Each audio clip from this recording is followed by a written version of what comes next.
Hello everyone, today we will discuss another sample paper that is also prescribed by CBSE for 2023 to 2024 जो आपके exams आने वाले हैं उन्हीं के लिए। क्लियर है?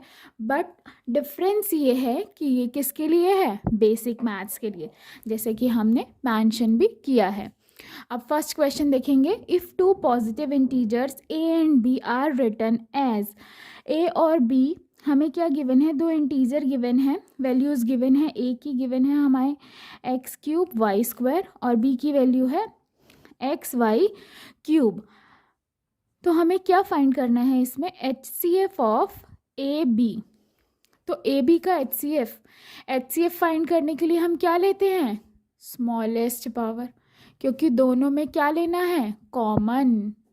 क्लियर है? तो स्मॉलेस्ट पावर देखेंगे, ए बी का देखना है तो पहले ए की वैल्यू पुट कर लेते हैं x cube y square comma x y cube. Smallest power between these two terms of x is power 1, so x, और वाई की 2, so x y square is the H C F of A B. और LCM के लिए क्या करते हैं? पहले वाले वीडियो में बताया, कमेंट सेक्शन में बताइए। Question number 2, the LCM of the smallest 2 digit composite number. अब एलसीएम लेना है, जो सबसे छोटा 2 डिजिट का कंपोजिट नंबर होता है वो क्या होगा? 10। कंपोजिट नंबर क्या होते हैं? देखो, जो नंबर अपने अलावा किसी दूसरे के टेबल में आ जाते हैं उनको हम क्या कहते हैं? कंपोजिट। या फिर आप ये भी कह सकते हो कि जो नंबर प्राइम नहीं होंगे वो कंपोजिट हो जाएंगे। क्लियर है? एंड स्मॉलेस्ट कंपोजिट नंबर, सबसे छोटा कंपोजिट नंबर क्या है? 4। अब इनका एलसीएम लेना है। 2 5 जा 10, 2 2 जा 4, अगेन 5 1। अब डिवाइड करेंगे 1 1, एलसीएम क्या आएगा? 2 2 जा 4, 4 5 जा 20। Option C is correct. Third question discuss करते हैं। क्या गिवन है? If x equal 3 is one of the root of the quadratic equation. Important है, काफ़ी बार देखा गया है कि ऐसे क्वेश्चंस रिपीट होते हैं। X square minus 2kx minus 6 equal 0, x equal 3 इसका सॉल्यूशन, इट मीन्स रूट है। रूट है तो x इसको क्या करेगा? सेटिस्फाई करेगा। सेटिस्फाई करने का मतलब ये है कि हम x की जगह पे अगर 3 पुट करते हैं तो ये हमें 0 वैल्यू देगा, देनी चाहिए वैल्यू। यहाँ पर k गिवन है इसलिए नहीं आएगा। ओके, तो 3 3 जा 9, 3 का स्क्वायर माइनस 3 2 जा 6k माइनस 6 इक्वल 0। ये दोनों नंबर्स है, 9 minus 6 is 3 minus 6k equal 0। तो 3 इक्वल 6k हो जाएगा। k की वैल्यू 3/6, 3 1 जा 3 2 जा 6, तो हमारे पास k की वैल्यू क्या आ गई? 1/2। So option B is correct. Next question discuss करते हैं, फोर्थ। नेक्स्ट में क्या कहा था? Pair of equations y equal 0 और y इक्वल -7। आपके पास दो इक्वेशन है तो इनके कितने सॉल्यूशन होंगे? ये होती है y इक्वल 0, जहाँ पर x, या इट मीन ये लाइन हो गई। क्लियर है? यहाँ पर x की वैल्यूज़ होती है तो y क्या होगा? 0। और y इक्वल -7, y में -7 सपोज कर लो यहाँ है, यहाँ -1 -2 -3 -4 लिख ही देते, चलो अब लिख दिया, तो -5 -6 -7। तो ये दोनों लाइंस क्या आ गई? पैरेलल। तो पैरेलल लाइंस कभी मीट ही नहीं करेंगी तो कोई सॉल्यूशन आएगा क्या? नहीं। तो इट मीन्स क्या होगा? No solution. कितना इजी क्वेश्चन है देखो। अब फिफ्थ देखो क्या है? फाइंड द वैल्यू ऑफ के की वैल्यू फाइंड करनी है अगर क्वाड्रेटिक इक्वेशन के कैसे रूट्स हैं? इक्वल रूट्स हैं। 2x स्क्वायर माइनस के एक्स प्लस के इक्वल 0। अब देखो बोर्ड्स पे वैसे तो सॉल्व करने के लिए आपको पूरा सॉल्व करना होता है, वही क्या लिखोगे भाई? MCQ है तो नहीं भी करते हैं तो चलता है। Comparing 1 with ax square plus bx plus c equal 0। So a की वैल्यू आ गई 2, b is -k, c is k। अब क्या है कि इक्वल रूट्स है तो बी स्क्वायर -4ac 0 होगा। It means discriminant of equation is 0। So B की वैल्यू हमारे पास क्या है? -k का whole square -4 into A is 2 into K equal 0। अब यहाँ ही सॉल्व कर लेते हैं। -k का square k square -8k equal 0।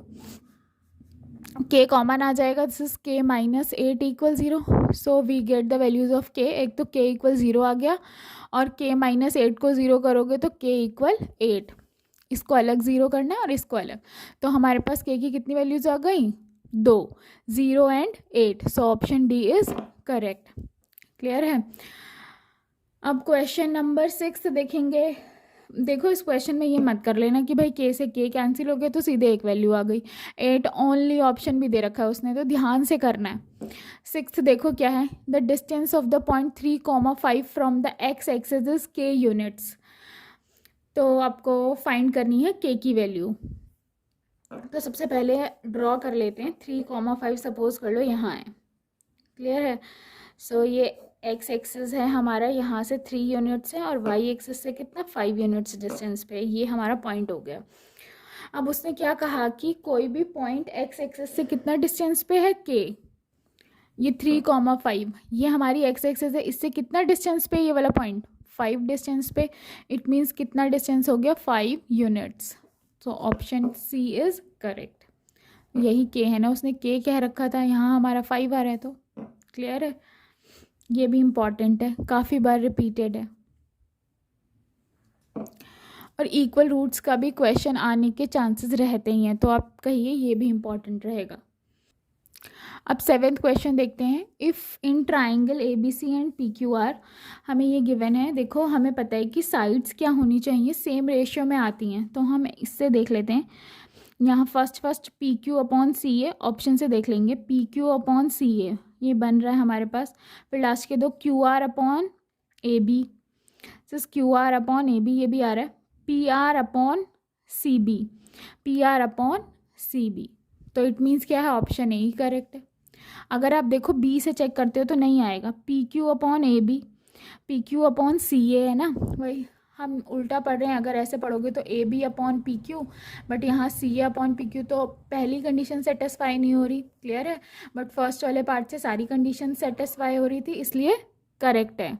So question number 8 discuss करते हैं। Which of the following is not the similarity criteria of triangles. इनमें से ट्राइंगल्स की सिमिलैरिटी कौन सा क्राइटेरिया नहीं है। ए भी होता है एंगल एंगल, एस भी साइड एंगल साइड। अब ट्रिपल ए इज क्या होता है आपका, डबल ए ट्रिपल ए का ही एक्सटेंशन है। क्लियर है। ये माना जाता है कि अगर देखो आपको पता है कि किसी भी ट्राइंगल के इंटीरियर एंगल का सम 180 होता है। अगर दो एंगल इक्वल है तो थर्ड वाला भी 180 में से माइनस करके क्या हो जाएगा, इक्वल हो जाएगा। क्लियर है। तो इसलिए ये है कि double A is extension of triple A. तो आर एच एस हमारा किस में सिमिलैरिटी क्राइटेरिया नहीं होता, ये क्या होता है, congruency criteria. Okay. So 9th question देखो क्या है। In figure P O Q is 110, ये 110 है। We have to find the value of P T Q, ये एंगल फाइंड करना है हमें। क्लियर है। अब देखो सिंपल सी बात है कि हमें पता है किसी भी सर्कल के ये जो टेंजेंट्स के बीच का एंगल और सेंटर पे बना हुआ एंगल, ये दोनों क्या होते हैं, सप्लीमेंट्री होते हैं। क्लियर है। ये एक प्रॉपर्टी है। प्लस एंगल टी इक्वल 180, तो एंगल टी क्या हो गया आपका 180 minus 110, it means 70। So option B is correct. Clear है। अब 10th क्वेश्चन देखते हैं। If cos A is 4/5, cos A की वैल्यू 4/5 है, तो 10a फाइंड करना है हमें। तो इसके लिए हमारे पास दो ऑप्शन होते हैं, या तो आप पहले कॉस से सेक फाइंड करो, फिर सेक से 10 कर लो फॉर्मूले अप्लाई करके, या सिंपल से हम ट्राइंगल बना लेते हैं। ये एंगल ए हो गया, cos is base upon hypotenuse, ऐसे करते हैं ना, पंडित बद्री प्रसाद हर हर बोले। So cos is base upon hypotenuse, तो बेस हमारा 4, ये बेस हो जाएगा, एंगल है तो हाइपोटेनियस इज 5। अब पाइथागोरस थ्योरम अप्लाई करके क्या परपेंडिकुलर फाइंड करेंगे, देखो सॉल्व करके दिखाते हैं।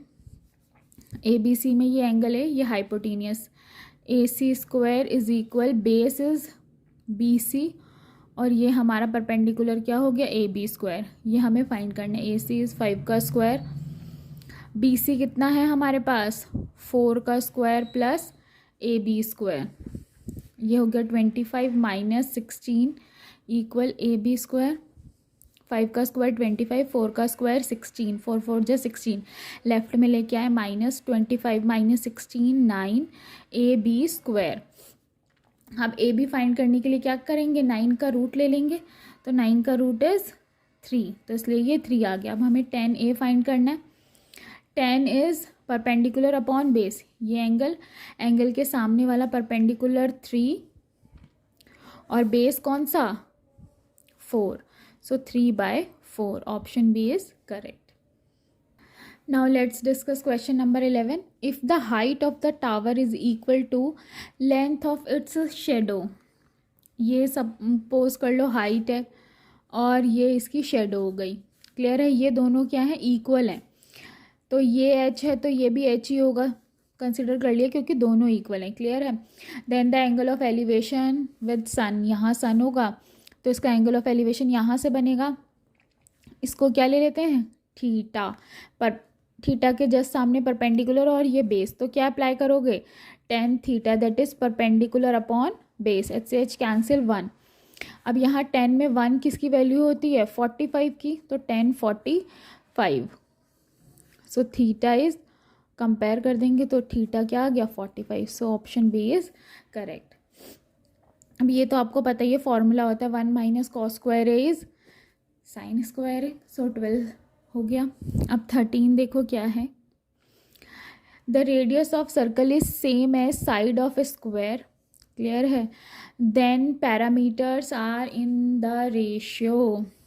रेडियस ऑफ सर्कल किसके इक्वल है,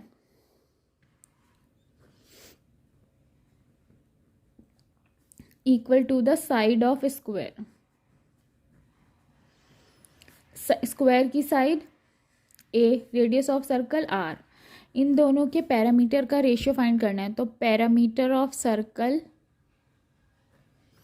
over parameter of square. Circle का पैरामीटर उसकी सर्कमफेरेंस 2πr, ये 4 इंटू साइड मतलब 4a, 2πr a के इक्वल है तो ये पुट कर देंगे 4a, कैंसिल, ये 2 है सॉरी, 2 2 जा 4, so we get pi/2, it means pi is to 2, so option C is correct. अब नेक्स्ट क्वेश्चन देखेंगे 14th.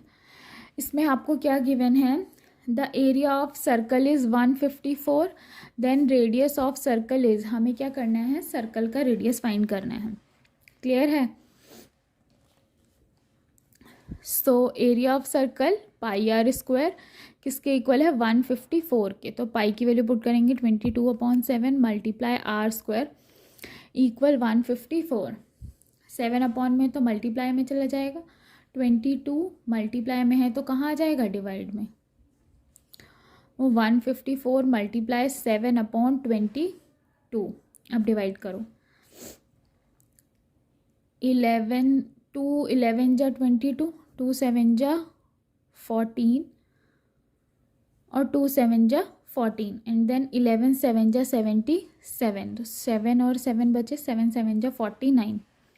आर स्क्वायर आ गया हमारे पास 49, तो आर की वैल्यू √49, इट मीन्स 7 सेंटीमीटर.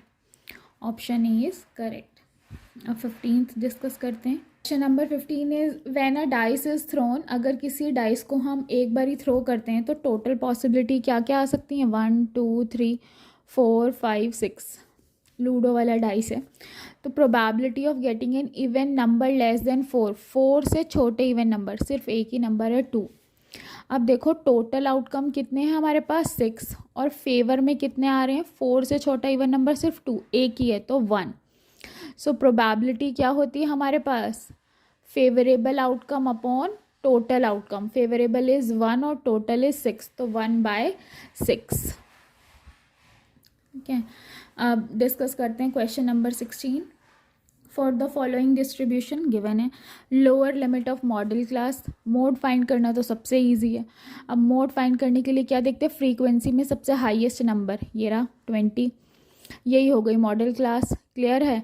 ये इसकी लोअर लिमिट और ये इस क्लास की अपर लिमिट, तो लोअर लिमिट कितनी आ रही है 15, ऑप्शन ए करेक्ट. क्लियर है.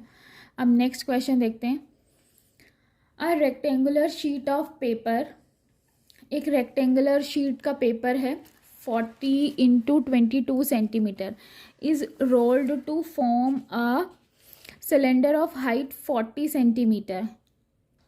कंसिडर कर लो ऐसा पेपर है, इसको ऐसे रोल कर दिया तो क्या बन गया, होलो सिलेंडर, सिलेंडर ही बन रहा है ना। तो अब इस सिलेंडर की रेडियस फाइंड करनी है, हाइट दे रखी है, तो क्लियर है।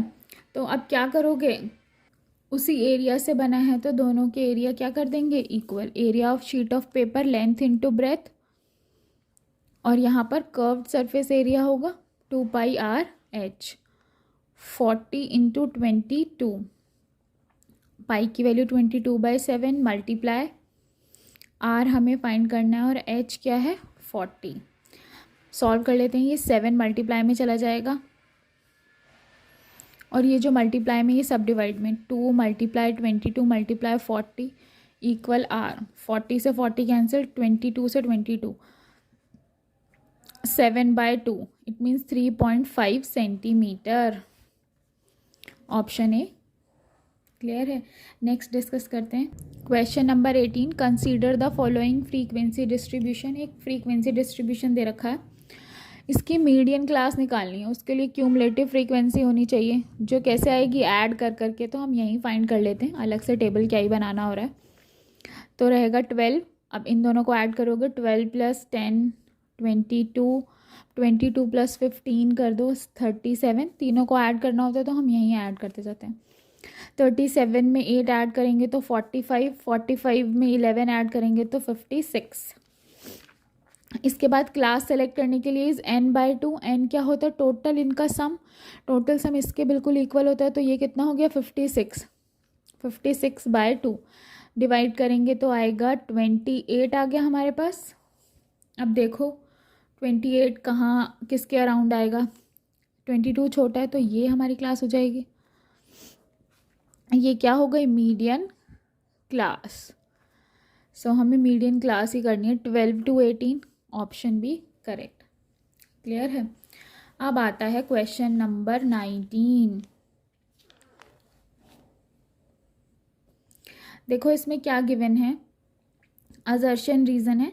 असर्शन में क्या कहा, 0.0,4 लाइज ऑन वाई एक्सेस, सही बात है, एक्स 0 है तो वाई एक्सेस पे लाई करेगा, ऐसे x 0 y 4, तो ये वाई एक्सेस ही होती है यहाँ कहीं, तो ये क्या हो गई असर्शन तो ट्रू है। अब reason, the x coordinate of a point on y axis is 0, ये बात भी बिल्कुल 100% सही है कि वाई एक्सेस पे एक्स कोऑर्डिनेट क्या होता है 0, तो रीज़न भी क्या है ट्रू। अब ये इसका करेक्ट एक्सप्लेनेशन है, तो इसका मतलब क्या है, रीज़न और असर्शन दोनों ट्रू हैं and reason is correct explanation of assertion. So option A क्या हो जाएगा, करेक्ट हो जाएगा। लास्ट क्वेश्चन डिस्कस करते हैं 20।